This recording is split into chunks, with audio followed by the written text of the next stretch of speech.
Coming to you entirely pre-recorded from the Garage of Solitude in Whitestone, Queens, I am Mario-Francisco Robles, and this is episode 180 of the Fanboy Podcast. How's everybody doing out there?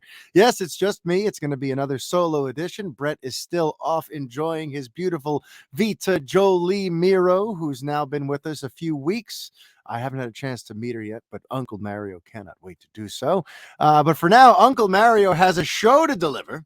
And this is the second show of the week. It's been an interesting few days because there have been some interesting rumors and interesting confrontations that have happened online. And there's much to discuss. On this week's episode, not only will I be talking about the fact that we finally got a confrontation between Black Adam and Shazam. It just wasn't the one that we thought it was going to be. I'm also going to be sharing with you my spoiler review of Shazam, Fury of the Gods. So if you have not yet seen it, I'll be sure to let you know when I'm transitioning into that towards the end of the episode, and you can avoid it since there will be spoilers. But for now, you know what? Let's go ahead and just kind of kick things off the right way with our Superman on film update for March 24th, 2023. So, in these last few days, there really hasn't been too much in the way of news. There haven't been any new inklings or hints or clues or anything whatsoever dropped by James Gunn or anyone else for that matter regarding Superman Legacy or the Ta-Nehisi Coates Black Superman movie or any other iteration of Superman that might be getting worked on out there. There hasn't been any new news or rumors. All I can really discuss is the fact that James Gunn was asked to verify whether or not a certain rumor that was going around 2 days ago was true, which was that casting has begun in earnest for Superman Legacy and that he's looking at actors in their 20s for the key roles. He was asked if that was true, and Mr. Gunn responded, untrue. We have not begun the casting for Superman Legacy other than making lists. Okay. So that's sort of the official stance. James Gunn is just making lists. But what's interesting is later the day of the making lists comment, some information trickled its way over to me from a very official source. I don't want to reveal anything really.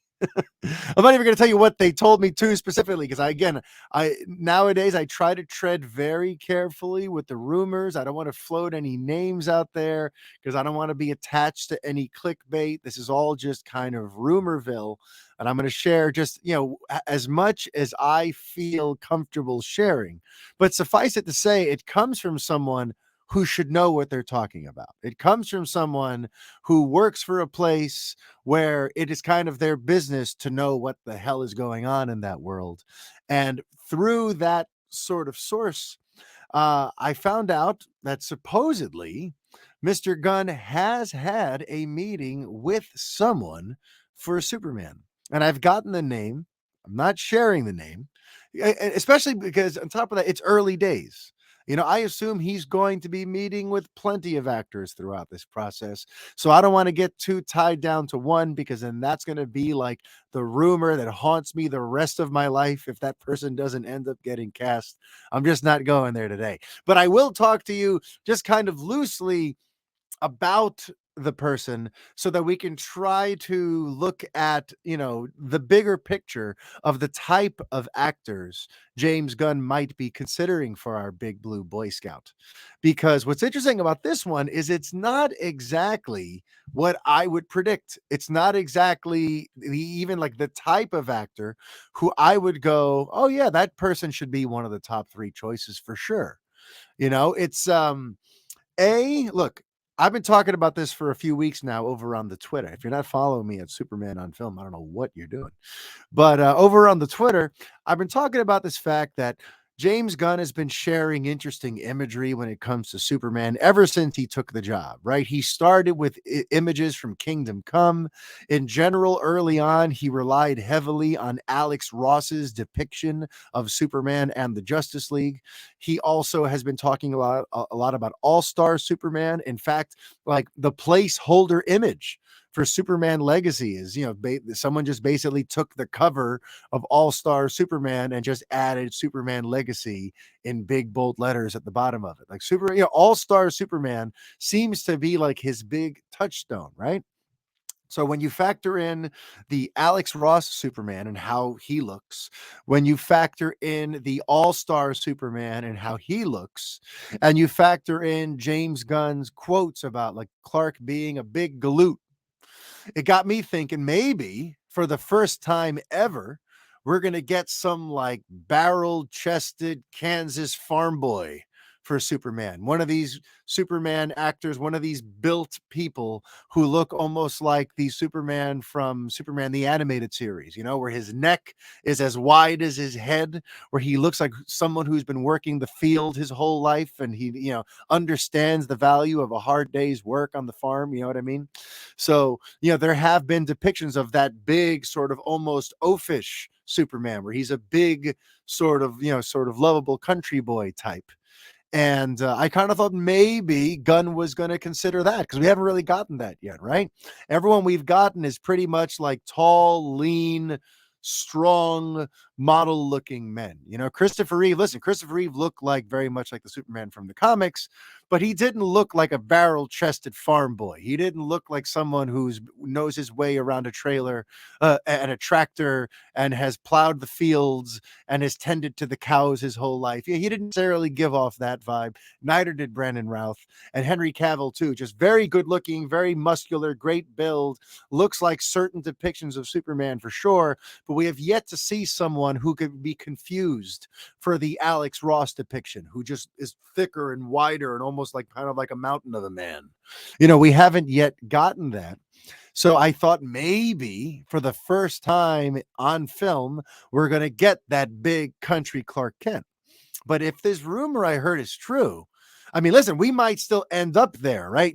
According to Gunn, we haven't even really touched casting. So it's still super early days. And especially with casting for a film, things happen. Throughout the course of the casting, you might have an initial idea and then you have them read with the other actors and it doesn't fit. And then you bring in someone else and you're going to mix and match until you get that perfect cast and get that perfect person for each role, right?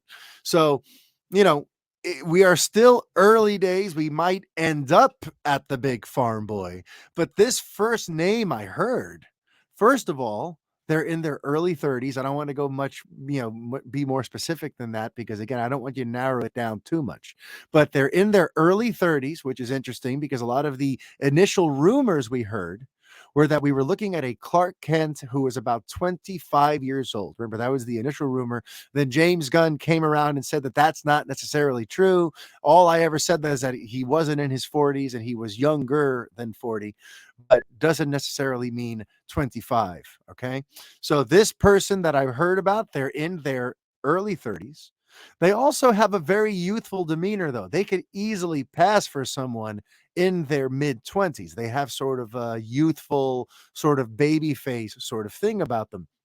And that I find interesting too, because if in theory, if we're going from this movie, from Superman Legacy, to where he's a cub reporter and he's a young Clark, but somewhere in the next 8 to 10 years, we hope to get to Kingdom Come.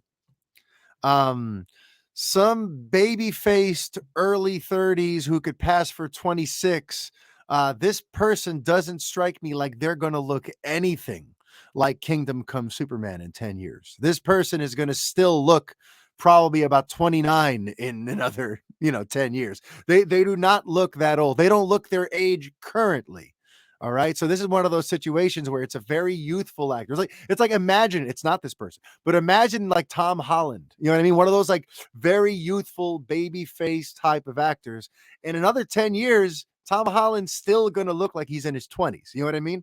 So this is an actor who's kind of in that mold where he's got a very youthful look and has looked like a teenager for most of their career already. So I don't know how we're going to have this person potentially look like the gray side, the gray in the temple, middle-aged, older Superman for a Kingdom Come adaptation in about 10 years' time. And again, we don't even know if Kingdom Come is going to be where things head. It was just all part of the early teases of what James Gunn seemed to have in mind for the DCU.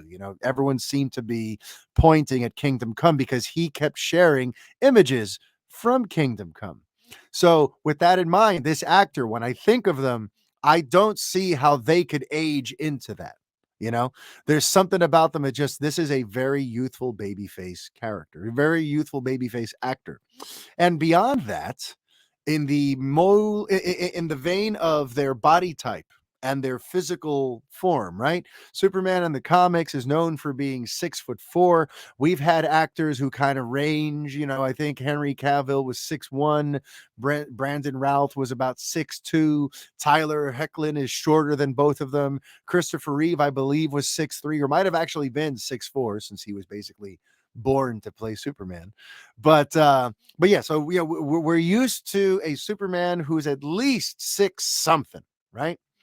Um, and again, if we're looking at a big galoot farm boy, I'm thinking we're going to get like a 6'3", 6'4", big guy. Maybe even like an Alan Richardson type. What's his name? Alan Richardson, whatever. The guy who is now Reacher, who was once Aquaman and was also in that Titan show, I think, right?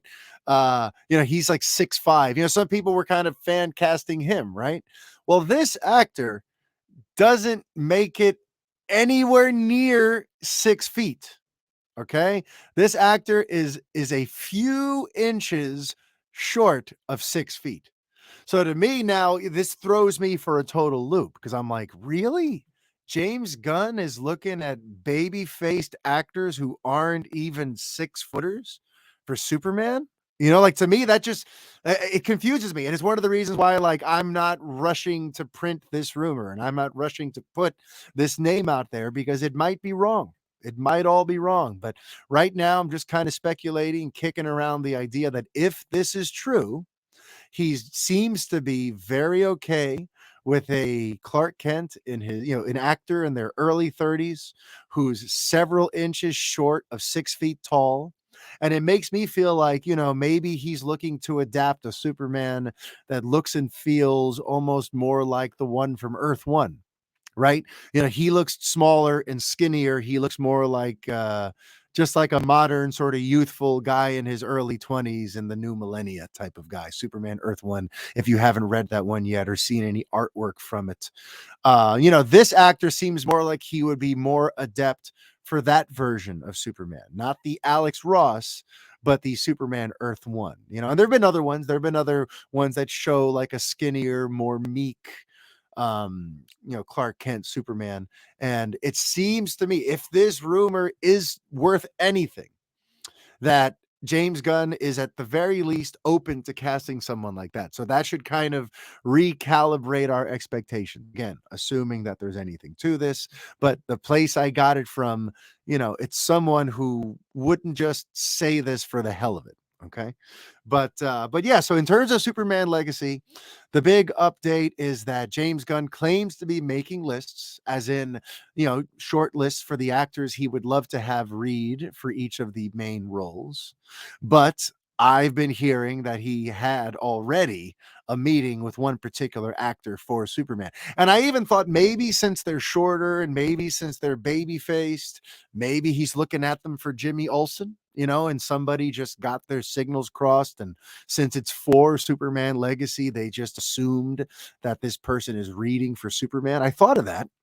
But this actor that they mentioned, they've got dark hair and blue eyes. Like, they look like, I mean, honestly, this actor does resemble like a young Clark Kent, I would say, but it just doesn't, it's not who I would cast for, like, main line. Here is Superman and the heart of his career. It almost made me wonder too, since this actor is so baby faced, I'm like, is it possible that he's going to have multiple actors for Superman and for some of these roles? Since he did say that the timeline is not going to necessarily be linear.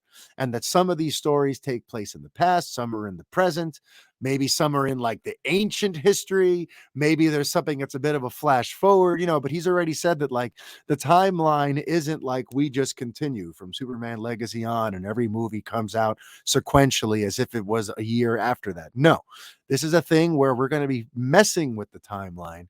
So when I heard about this actor and the fact that they look like a youthful Clark Kent, I'm like, well, maybe he's casting this one because they'll play young Clark, but he's going to have another actor play the Kingdom Come one who looks more like 30 years older than that. And that makes me wonder too, like, how would people take to that?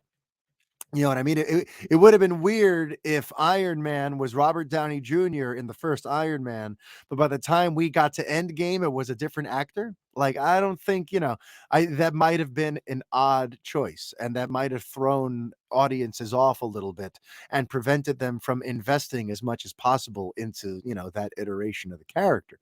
But still, since this guy is so baby faced and he does look like he could pass for like a young, almost like college age Clark, it just got me wondering, like, maybe he's going to cast someone in their mid 40s or late 40s or mid 50s for, Kingdom Come Superman in another 10 years. Again, this is me just spitballing.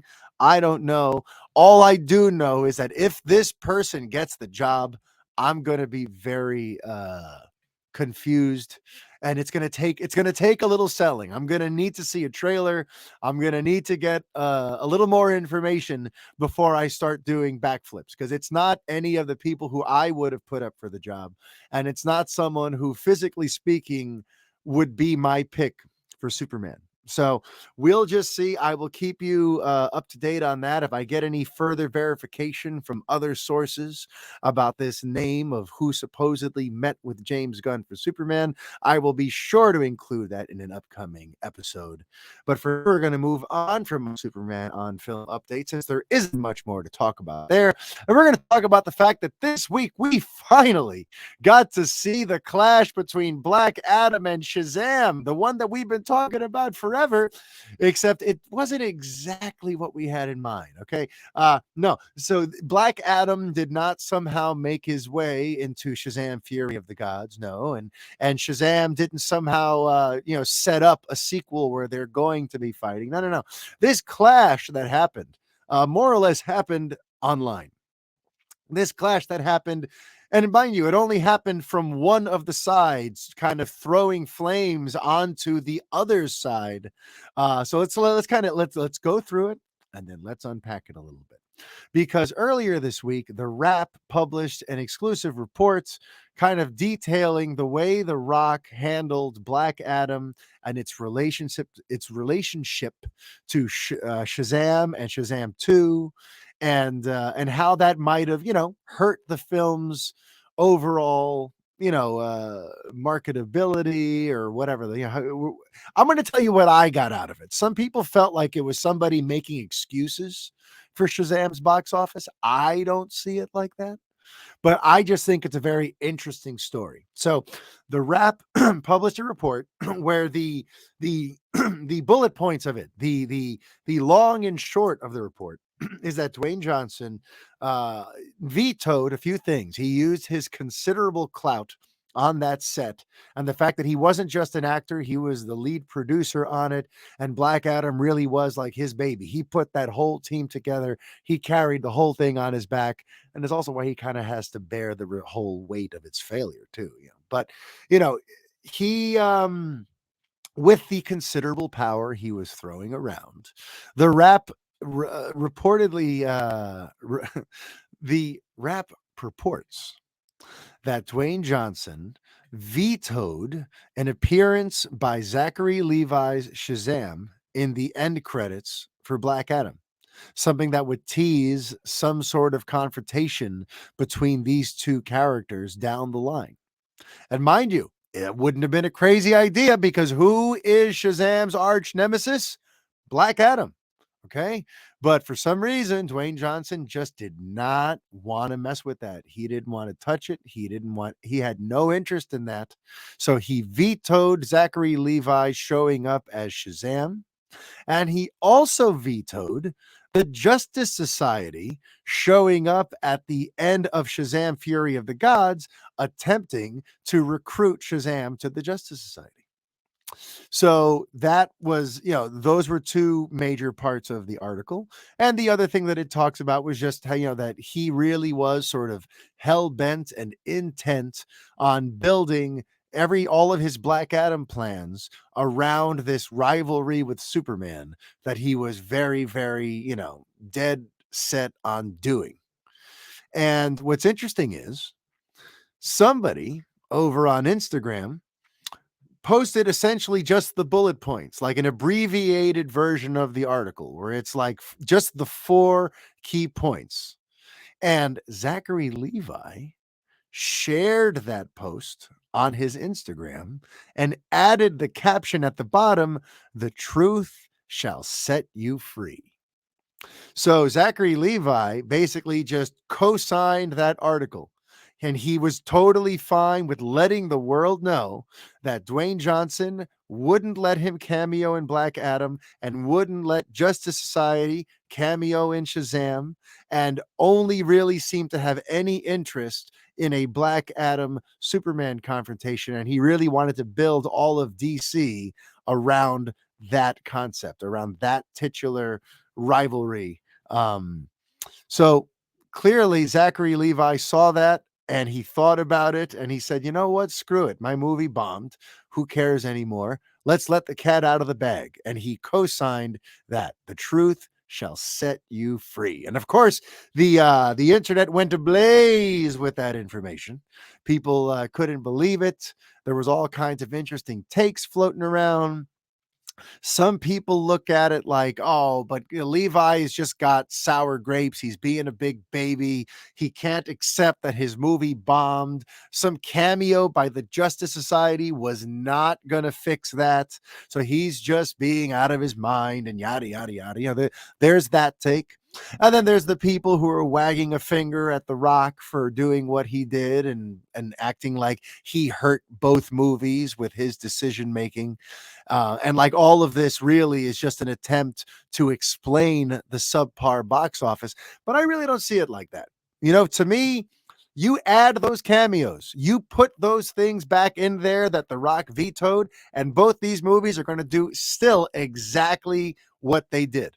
Those things are not going to change the outcome on either movie. So when I bring this stuff up and when I talk about this stuff ad nauseum, this is not me making excuses, and this is not me saying that Dwayne Johnson sabotaged Shazam and that's why Shazam opened so low this past weekend and is essentially dead in the water now as a franchise. No, that's not the point that I'm trying to make. Because again, you go to Black Adam, even the leaked return of Superman at the end, that didn't give it any noticeable boost. So why would we think that an appearance by Zachary Levi was going to suddenly give it some sort of major boost? You know what I mean? Especially since one of the big arguments for why Black Adam didn't do well is that he's an unknown character. So you're going to take this unknown character who a lot of people don't even realize necessarily that his arch nemesis is Shazam, and you're just going to have Shazam pop up at the end of it. And it's like, and Superman, like, I guess it probably would have had to have been either or, right? You can't have Superman show up and tease a confrontation, and then Shazam, separate of that, show up and tease a confrontation. So it seemed like The Rock chose one over the other. So if you swap out Superman for Shazam, like I said, it's not going to make a difference. If Superman didn't make a difference, there's no way Shazam was going to do it. So Black Adam was going to fall on its face, whether that cameo was there or not. And then with Shazam Fury of the Gods, same thing. It's an end credit sequence.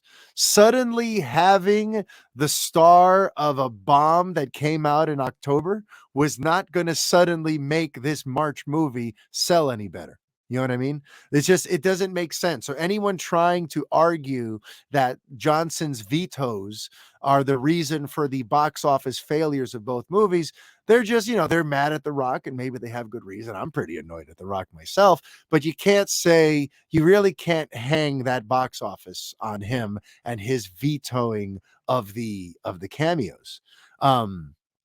And and just real quick about his power on these sets, because some people are a little put off and confused by that too. Like, how could The Rock have the power to just veto the whole Justice Society from Shazam? Like, he doesn't own DC, he doesn't own the Justice Society. How could he have done that? He was just the star of one movie.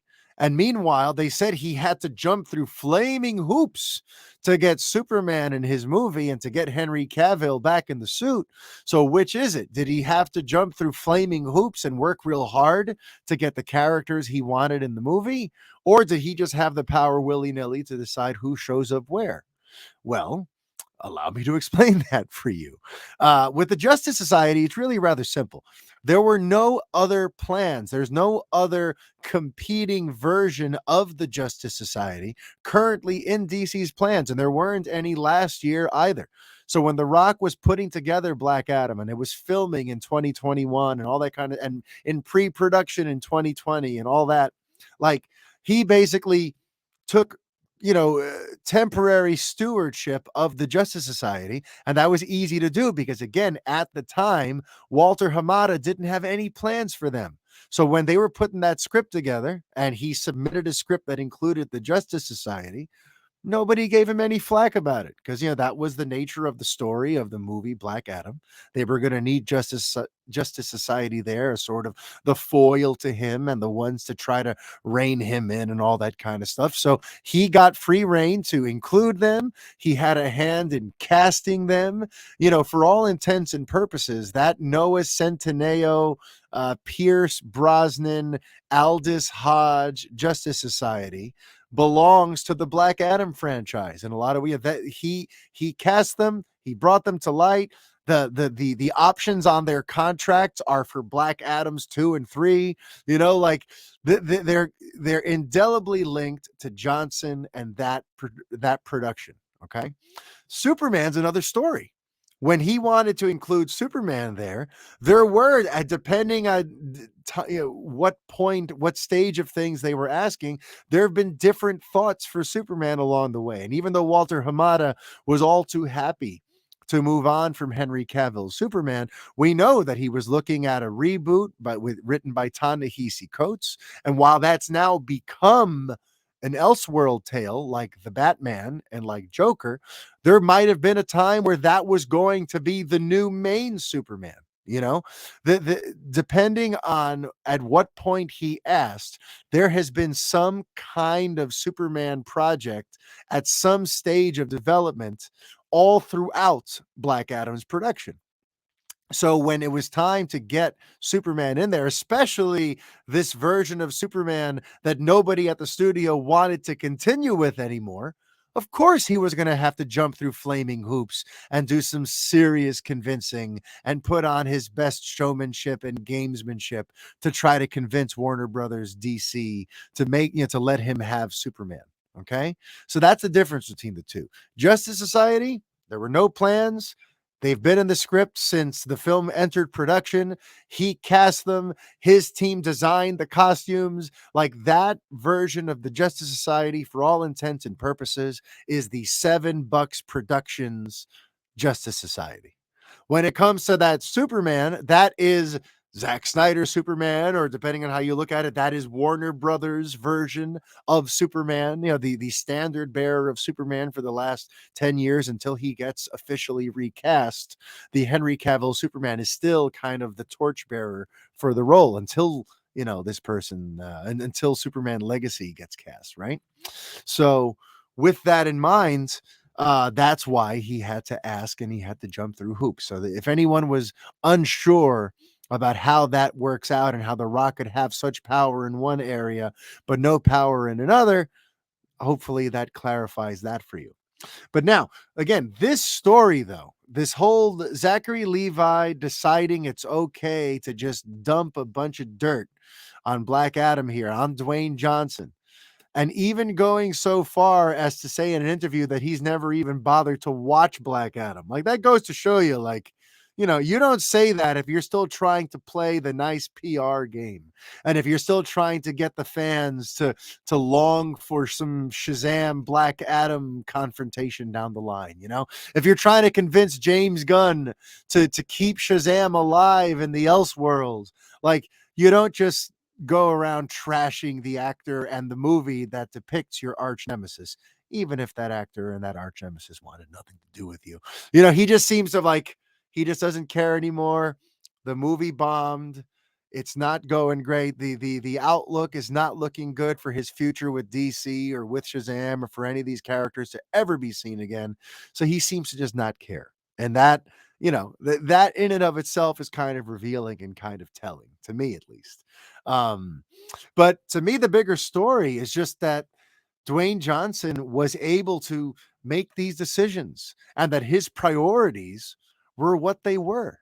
Once again, you're playing Black Adam, a character that comes from a specific comic book lineage, a specific comic book mythology. He's linked indelibly to Shazam. And there are Shazam movies that are in production, and you're making a Black Adam movie and you want to make several of them. How are you not trying to amp up the synergy between your project and Shazam? Especially when you're going around in interviews saying, yeah, originally they were both going to be together, but we decided we want to split them apart, give each of them their own movie first, and yada yada yada. Yeah, he gave one of those fluffy BS answers, shortly before Black Adam came out. But everything we've heard since is that he never really had any intention of crossing those two lines. He was never going to cross those streams, getting Black Adam and Shazam together. And if he was sure going to take his sweet ass time getting there as he focused on a Superman Black Adam confrontation. And the thing that really sucks about that too is, like, it's the wrong take. It's a bad idea to have Black Adam versus Superman.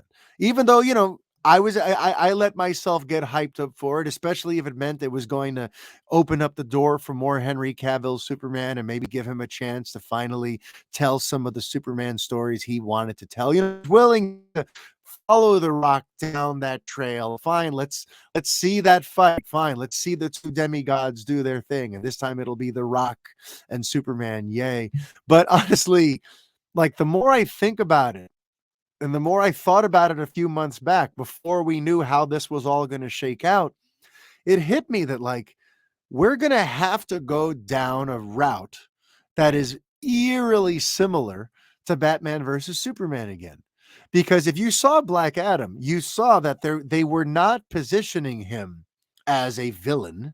They were positioning him as some kind of badass anti-hero, right? And if that is the long-term trajectory for the character, to have him be this badass anti-hero who only, lives in that one city and he's not allowed to leave those borders, or Amanda Waller is going to come get him, whatever. If you're going to leave him as the anti-hero who you're supposed to quasi be rooting for, then that means that whatever fight he has with Superman has to end with them kissing and making up and then joining forces against another threat. And where have we just seen that with this Superman, with Henry Cavill Superman, right? In Batman versus Superman, what did he have to do? He had to fight an anti-hero who begins with the letter B, and they're mad at each other at first, and they fight, and then they kiss and make up and fight a common enemy. Okay, so Black Adam was going to basically force Henry Cavill Superman down that same stupid dead end path again. Like, we were going to get major deja vu in 2024 and 2025, whenever it was that we finally got to this. Because listen, the only way I'm wrong is if Johnson really was going to go full villain, to borrow a wrestling term for The Rock, if he was going to go full heel at some point, then maybe we could have Superman versus a truly evil, tyrannical Black Adam. And he might even need the Justice League to help him, because remember, Superman has a weakness to magic, so Black Adam might have his number. you know? So the only way I could be wrong about this assumption of mine that they were going to have to kiss and make up and fight a common enemy is if Johnson went full on villain. But honestly, there's nothing about Black Adam that implies that. Everything about that movie was positioning him as a likable, badass anti hero character. And I don't think his ego would have let him just transition into full on villain because what happens in all these movies, the villain ultimately gets beaten, right? Or he would join the good guys at some point. But like, no matter what, you're going to have a thing where Black Adam either joins Superman's side, and it's just like we've been there already. We've been there. So unless The Rock was willing to go full villain and have Black Adam like killed off at the end of whatever this arc was, it was going to ultimately end up with Black Adam being the hero who helps the good guys against someone else, you know? So to me, like, one of the most frustrating things about all of this is that The Rock spent all of these years, all of this money, all of these resources, got all of these people together on the wrong take of Black Adam. He put them all together and had them working in vain on a crappy version of Black Adam that had a dead end ahead of it. All because he wanted to fight Superman so badly. And then the whole thing just blew up in his damn face. And all I get out of this stuff with Levi throwing dirt on Johnson, all I get out of the rap revealing the way Johnson's choices really kind of sucked and weren't going to help either franchise reach their full potential. The only thing I get out of that is thank goodness for DC Studios. Thank goodness that a few weeks after Black Adam fell hard on its face, David Zaslav hired James Gunn and Peter Safran. He founded DC Studios for them to run on their own, not as a subdivision of Warner Brothers, but as its own autonomous thing there at Warner Brothers Discovery. It is its own studio. They answer to no one. They are in full control of the full DC archive. All the characters are now under their purview. There's no more of this thing where these mega producers can just show up, throw their weight around, get whatever bits of IP they want, and make phantom rules for them. We're done with that sort of vague, weird, everyone is just off in a different corner making their own version of a DC thing that might or might not work with the other things. Like, thank goodness that DC Studios showed up a few weeks after Black Adam bombed, because now we've got an adult in the room. Now we've got two men running the studio who are going to make sure that there aren't these kinds of issues ever again. And these are people who are following the lead of one half of that team with James Gunn's creative lead. And I bring that up because the guy who understands comic books would not allow or have ever signed off on a Black Adam movie that is trying to chart a course separate of the Shazam franchise. Anyone who's running DC Studios and understands the comic book lore knows that a Black Adam franchise and a Shazam franchise need to be running parallel to one another and getting to that confrontation pretty freaking quick. So these kinds of boneheaded creative calls where guys who've never even, they have no track record. All right. That's something too, that like Johnson, like no track record of victory whatsoever for Warner Brothers and DC.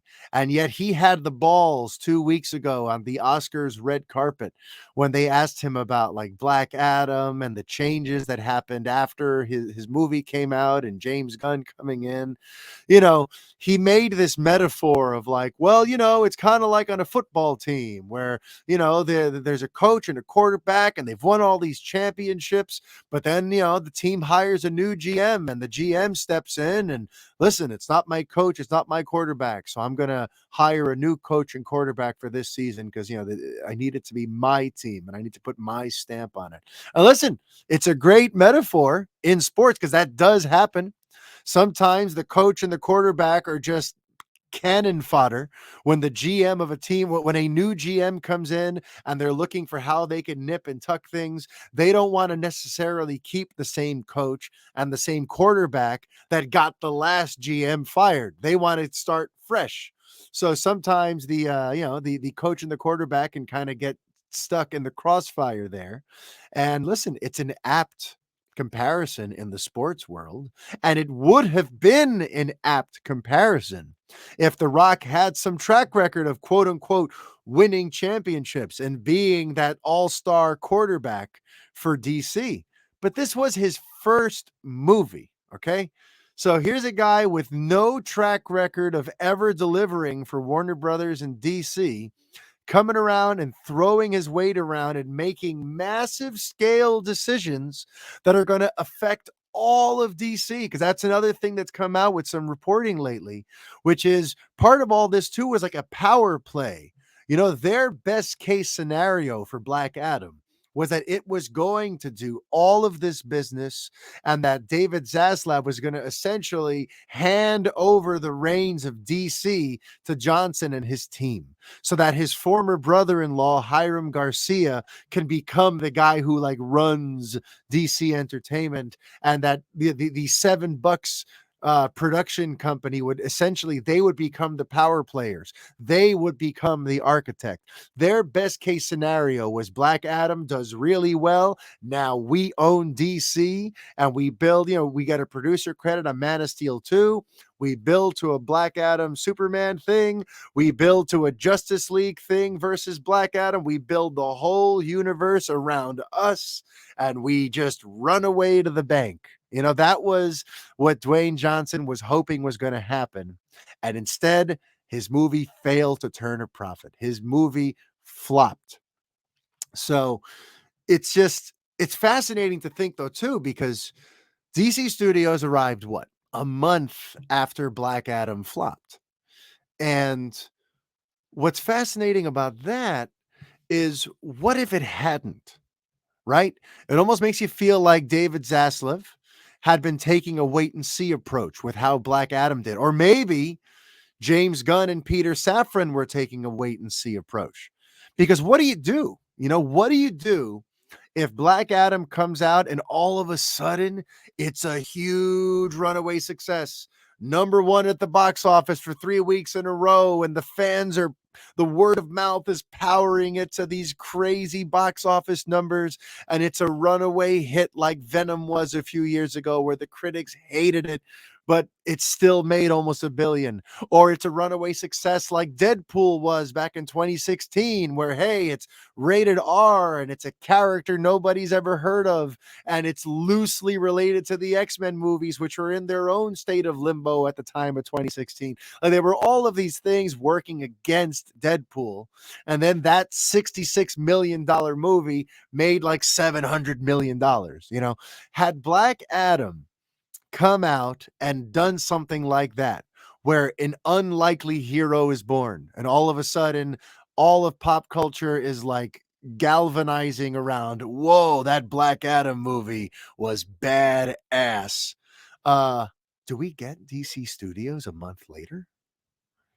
It's interesting kind of just looking at the timing for when DC Studios was formed, because again, if Black Adam knocks on the door of $1 billion, right?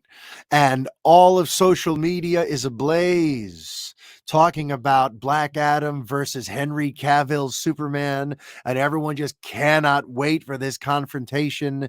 And it's all anybody's talking about, like happens sometimes when CBMs come out and they really grab pop culture's conversation points, Had that happened, why would David Zaslav bring in James Gunn and Peter Safran and form DC Studios in an attempt to sort of reboot everything?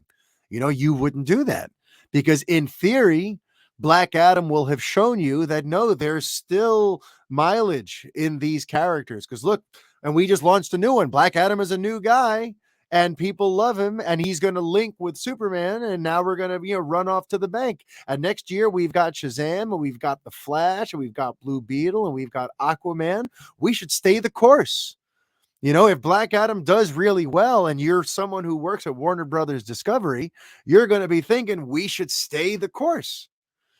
But the fact that that didn't happen created like the perfect storm, the perfect like stars aligning for James Gunn and Peter Safran to step in and go, okay, clearly the previous iteration of DC is not working. This Black Adam movie just bombed. Even James Gunn's The Suicide Squad didn't do as well as it could have done back in 2021, although a lot of people chalk that up to the fact that it was available at the same day and date for free on HBO Max. But you look at that, you look at like Birds of Prey, you look at some of these other like underperforming DC movies, and Black Adam was kind of like the final nail in the coffin, where it's like it didn't do well and the critics hated it. So it wasn't a particularly strong movie for us. So it's not helping our perception and it's not making us money. So it's time to move on, you know? And again, it just makes me wonder who was the one waiting on the sidelines, right? Because it sounds like Zaslav really wanted Gunn and Safran as his like brain trust. He was picking their brains, he was using them to find his Kevin Feige. They were the ones kind of steering him in the direction of what DC is going to need to do in order to really kind of save itself. So we know he was talking to them throughout all of 2022.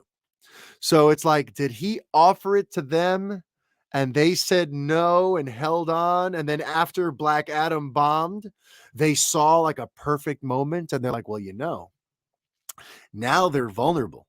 Now Warner Brothers Discovery, they need somebody to come in and right the ship. So now that Black Adam has bombed, now we can come in there with all this leverage and go, well, we've got a plan. We know how to fix DC, but you're going to have to let us reboot it and start it over again in our image from our creative sort of, center here. So did they wait for that perfect opportunity? Or was it Warner Brothers Discovery that as soon as Black Adam came out and they saw, well, that experiment didn't work. We gave Johnson all of this leeway. We let him make all these big decisions. We gave him Henry Cavill's Superman. He spent 60 million bucks on more reshoots. We gave him every opportunity to deliver us a hit movie, and he didn't do that. So it's time to move on and get a fresh set of eyes on all of this DC stuff. So to me, that part is just interesting to try to figure out, to try to understand who was the holdout. Because I'm sure the offer happened probably months before they took the job, So who was sitting on Black Adam's performance, And either way, it's just a fascinating turn of events because, again, if it somehow did well, I don't think we're having these conversations right now. I think if it did well, Black Adam would just roll into Shazam, which would just roll into the other 2023 DC movies. And maybe this hard reboot that's on the way doesn't happen just yet or at all. Maybe they see that, because Black Adam, quote unquote, in this hypothetical situation, since they saw that, well, Black Adam did well and, the Flash is testing so great and whatever. So clearly these characters can still work under some other creative guidance. So let's not rock the boat. Let's just keep steering these characters in ways that get the fans excited and that we don't have to reboot. We can just, kind of continue to shift and adjust as we go. So really, like, at the end of the day, Black Adam did change the hierarchy of power in DC. Its failure necessitated, it brought forth the reboot that's on the way. So at the end of the day, The Rock did change the hierarchy of power at DC, just not quite the way he thought he was. So, okay, now I'm going to get into my spoiler thoughts for Shazam, Fury of the Gods. If you would like to listen to that, by all means, stick around. I'm also going to be going into a little spoiler chat about Superman and Lois. Episode 2 of season 3 aired earlier this week, and I'm going to give you some thoughts on that. But either way, the remainder of this episode is going to be dealing with spoilers for Shazam 2 and episode 2 of season 3 of Superman and Lois.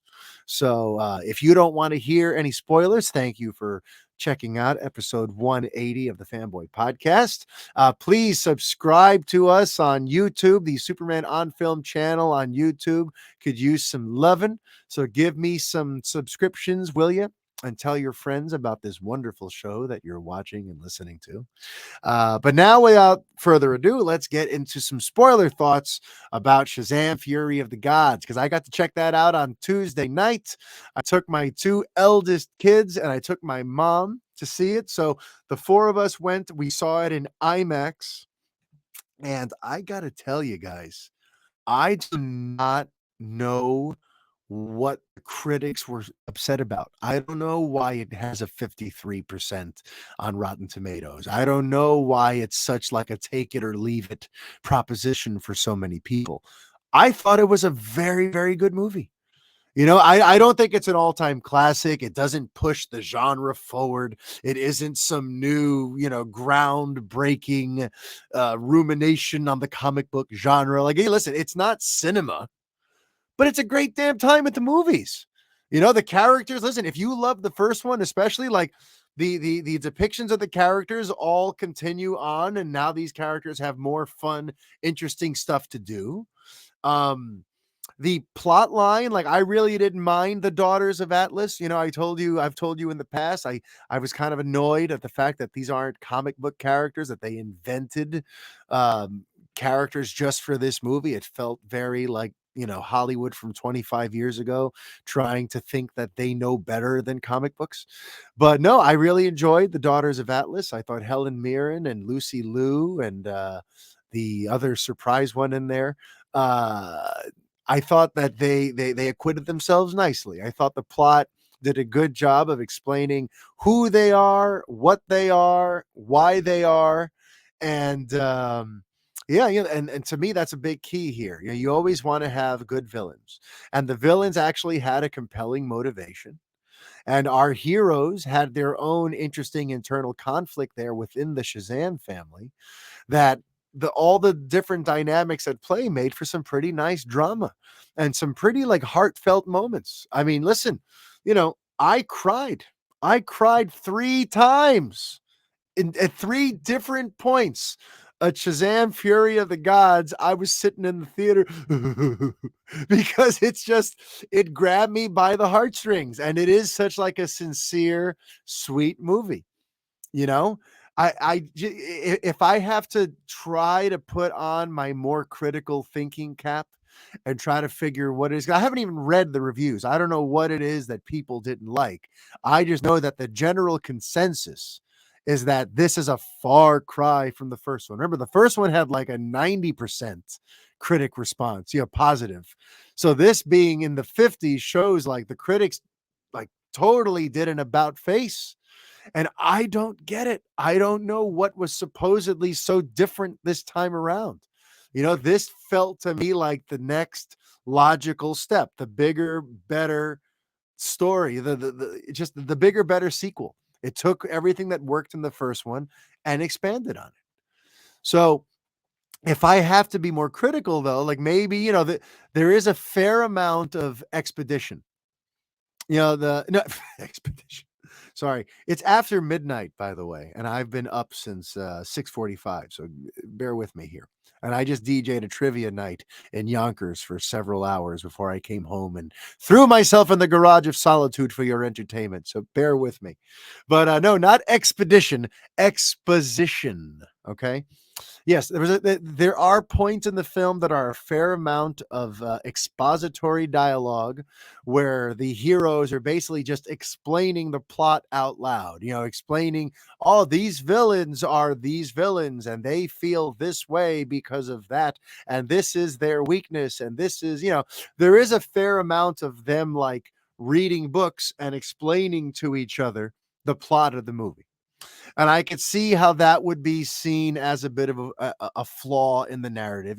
There's a general rule. You want to show, not tell.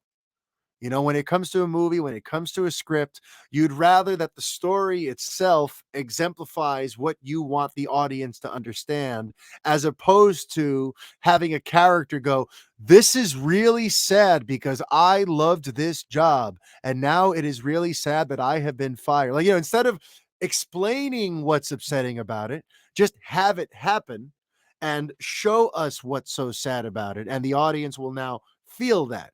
So there is a general rule about show, don't tell. And I feel like Shazam does a lot of telling. So maybe that's the weakness in the script that a lot of people, seized upon. I don't know. All I know is I had a great time. I thought the characters were well, well developed. I thought the villain plot, like I said, was well done. I thought the story, the way the narrative unfolds, there's lots of cool little surprises here and there, and good moments to shine. For each member of the cast gets a moment or two to really kind of grab your attention.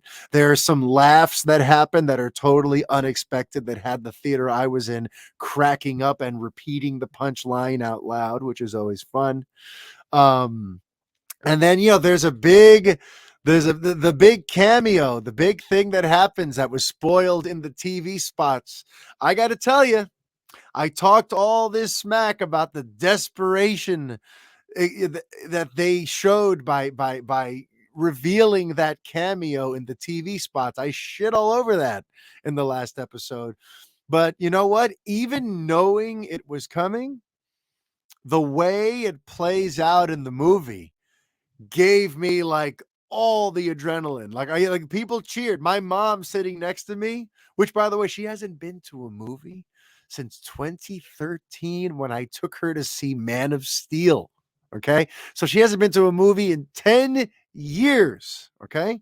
And she was loving Shazam. And when the big cameo happens, when Wonder Woman shows up, my mom's like, woo! Like it was, and you in the theater, it was a generally big, it got a pop. It got a pop, to borrow another wrestling term.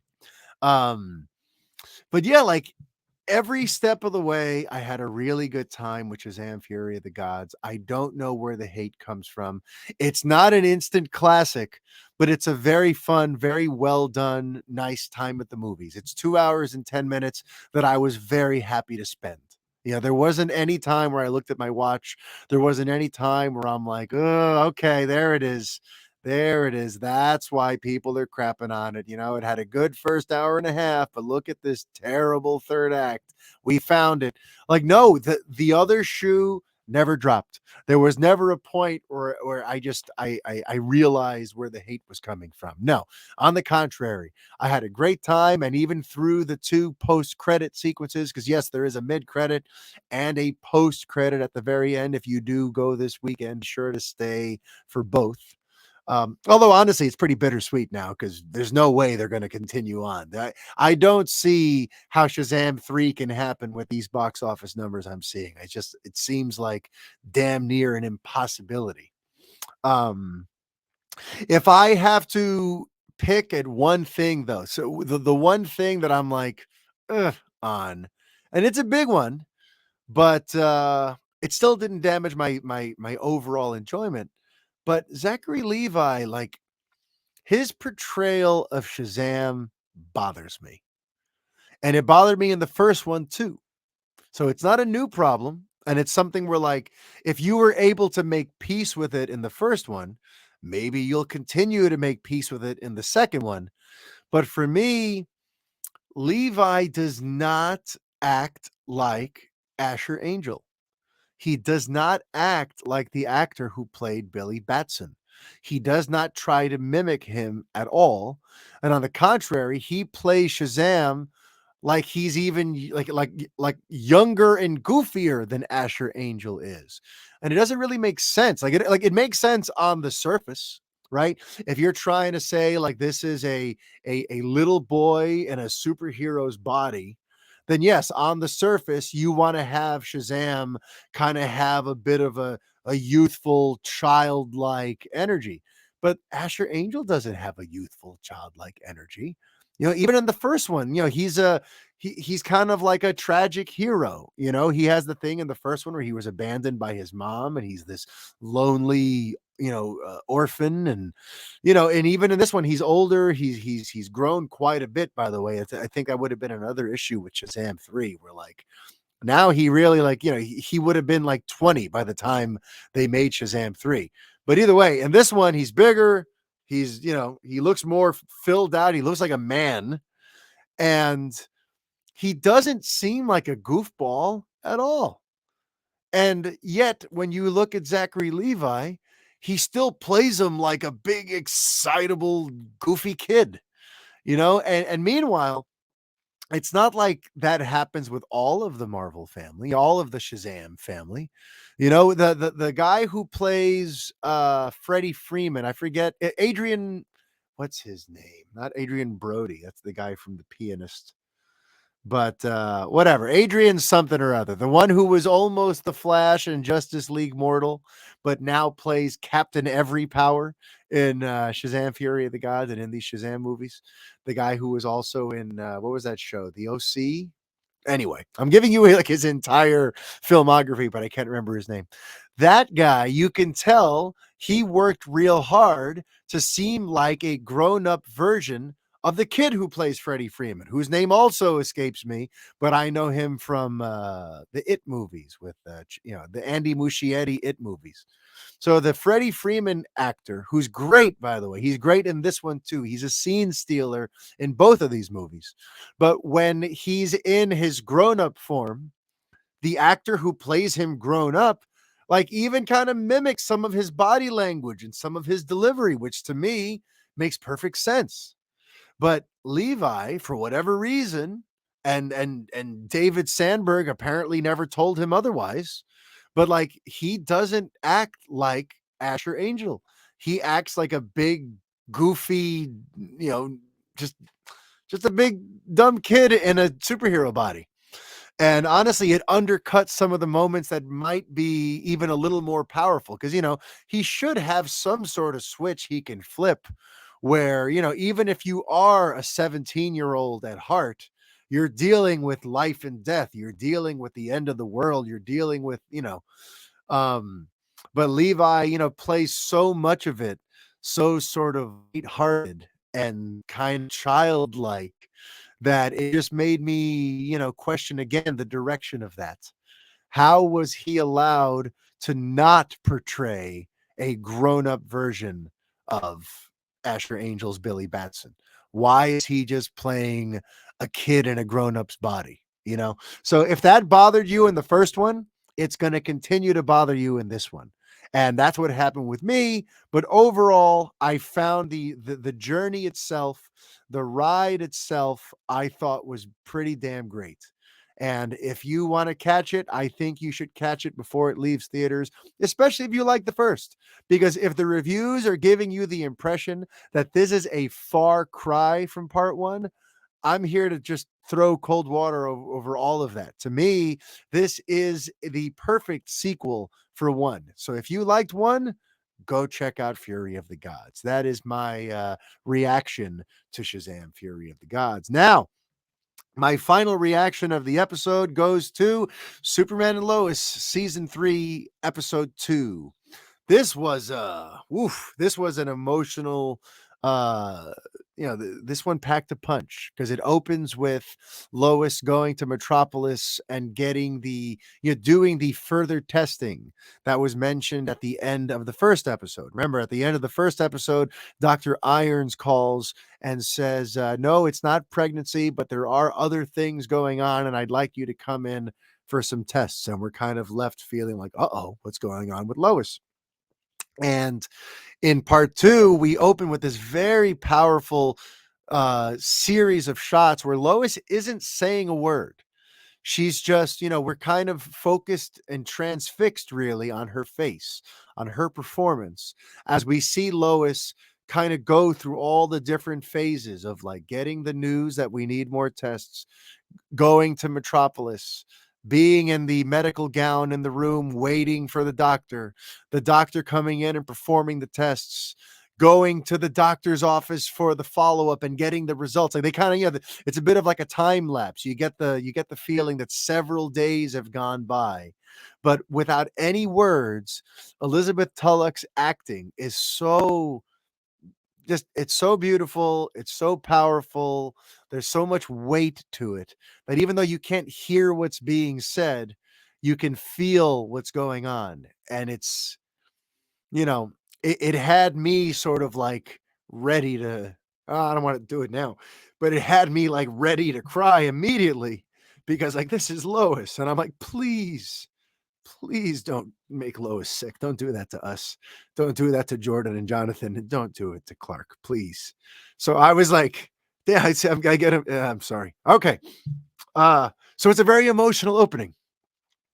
And then we get into some of the other bits of the plot line. We're trying to get to the mystery surrounding this Henry Miller guy and how it was that he was allowed to leave prison, and now he also had superpowers when Superman dealt with him in the last episode. This is the one that we saw Bruno Mannheim essentially try to like bring back from the dead at the end of the first episode. So we're looking further into who let him out of prison, who okayed this, and they're looking into this judge who let that happen. And then in the meantime, you have the teenagers having their own plot line where there's this big party going on in Metropolis and it's a TV show. So of course all the teens in the show end up there, even though it's in Metropolis. And not in, apparently none of them even knew the person throwing the party. The whole thing begins because Nat, I finally got it. Nat Irons, John Henry's daughter. Natalie mentions to Sarah that there was someone on her earth who she thought was pretty cute and who she might have wanted to date, but she hasn't met anyone like that on this earth. And Sarah's like, what's his name? And she finds him because, again, this is a multiverse. So there's a copy of that guy she liked. There's a copy of him in this earth. And of course, he's throwing a massive party. And of course, all the teenagers can show up. And of course, the teenagers didn't communicate with each other. So Nat and Sarah end up there, and Jordan and Jonathan end up there completely by coincidence. I will say, this episode was the first time in the entire series where I felt this feels very TV. Some of the dialogue, some of the writing, some of the character interactions felt very much like, oh, this is like a TV show. That there are things going unsaid that wouldn't normally be going unsaid. There's an awful lot of interesting coincidences going on that really wouldn't happen otherwise. This episode was the first one that actually felt very much like a much more conventional TV episode. I will say that. And that's kind of that's kind of a harsh critique coming from me, because part of why I've loved it is that I found the writing through these 3 seasons to be very strong, where like all the characters are so well fleshed out and so three-dimensional that some of the stuff that would hurt characters in a more poorly written TV shows in a more poorly written TV show don't really happen here. Everyone seems to actually say what's on their mind, and the thing that could quell several episodes of drama doesn't go unsaid. It actually gets said at the end of of each scene. I've always kind of given credit to this show for kind of being pretty smart, but this one, listen, I still ultimately like the episode, but I did notice like there's lots of little things about this particular one. Whoever wrote episode 2 is someone who was, seemed to be perfectly okay with writing a much more conventional, kind of predictable, kind of, these are characters not necessarily behaving in realistic ways. They're behaving in ways that have to happen in order to set up the things that they want to happen, but it feels a little forced, if you know what I mean. So the episode did have a few moments of that, but yeah, we got all 4 of them at some party in Metropolis, which also opens up a question for me too. Like, how close is Metropolis to Smallville here? right? Because, you know, typically speaking, we think of Smallville as being in Kansas. And Kansas is more towards the center of the United States. And we think of Metropolis being on the East Coast somewhere. Some people think of it as Chicago. Some people think of it as New York City. But either way, like, even if it's Chicago, which is not on the East Coast, but it's not right next to Kansas. You know, it's not right next to, you can't just drive there in an hour or two. And even though Jonathan and Jordan didn't drive there, they flew there. Supposedly, Sarah and Nat drove there. So it just struck me as like, where's Metropolis? That it's this close that you could drive there in a couple of hours and still be home in time for midnight, and that wouldn't be a total bummer. You know, because you'd have to think, if you leave in the middle of the day on a long road trip and then you have to be back by midnight, what, you're going to drive for hours, get there for an hour or two, and then just turn back, you know? So they seem to be implying that Metropolis is pretty freaking close to Smallville here. So that kind of surprised me. This was the first time I've seen that sort of depicted on the show. But yes, so we have our four teenagers involved in some mischief. Of course, they know all kinds of people at this party that they weren't planning on going to. You know, Jonathan's ex-girlfriend is there. Some missed connection Nat had with another teen at a high school she went to for a brief while. He's there. Um, you know, it's just a lot of interesting little TV like coincidences going on there. The other big thing was that the former mayor of Smallville, we see him get murdered, and it happens while he's calling Lana and trying to explain, you know, what to do, that it was always about the pride of Smallville. You know, you got to do something about this. It was always about the pride of Smallville, and then he gets killed. And Lana, with the help of John Henry Irons, who they seem to be setting up a little bit of a love story, a love connection there between Lana and John. I noticed it in episode 1 when the two of them were having a little one-on-one conversation time during the twins' birthday party in the first episode. I'm like, say word. Are they going to have Lana and John Henry get it on? And then Kyle hooks up with the chick from Smallville Gazette. I'm like, okay, they're pushing these characters into new directions here.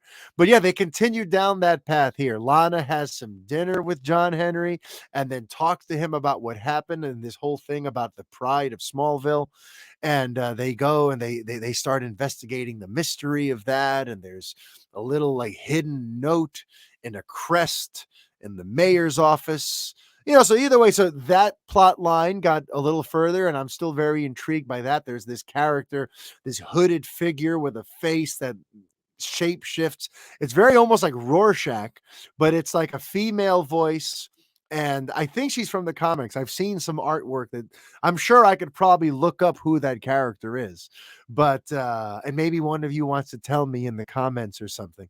But there's this weird creature that's working in cahoots with Bruno Mannheim, who killed him and seems to like not want anyone to find out this secret, and doesn't like, you know, that the former mayor told Lana about it. And you know, the plot continues to thicken with that weird hooded figure with the shape-shifting face. And we also got to spend some considerable time with Bruno Mannheim. This time, Superman tracks him down and they have an interesting one-on-one conversation in Bruno's house.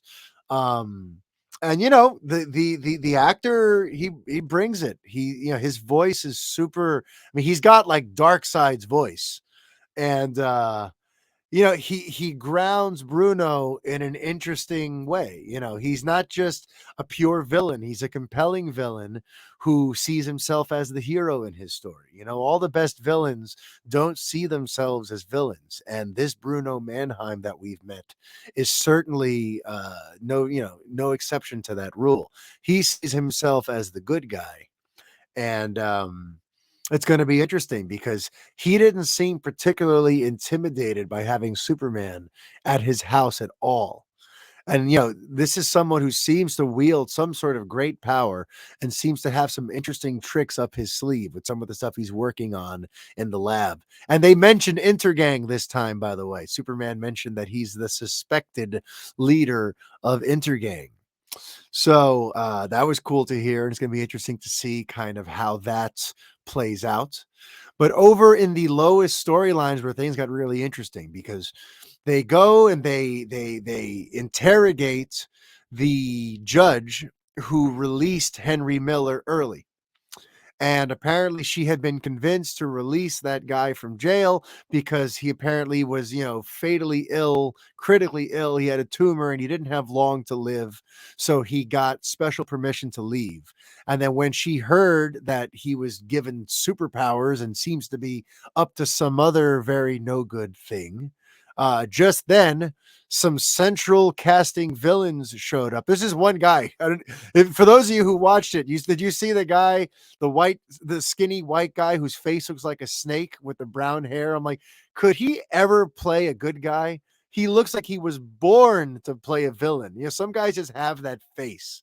And yeah, as soon as they revealed to the judge what happened with that guy, these mysterious guys in black show up and kind of end the conversation, and the plot continues to thicken, right?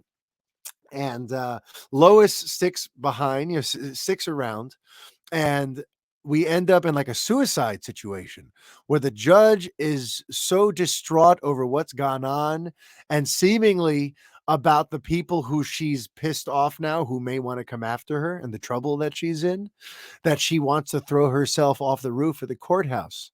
And this is where we get into the really, the most powerful point of the episode, where Lois goes up to the roof and in her attempt to go and talk her off the ledge, she relates with her.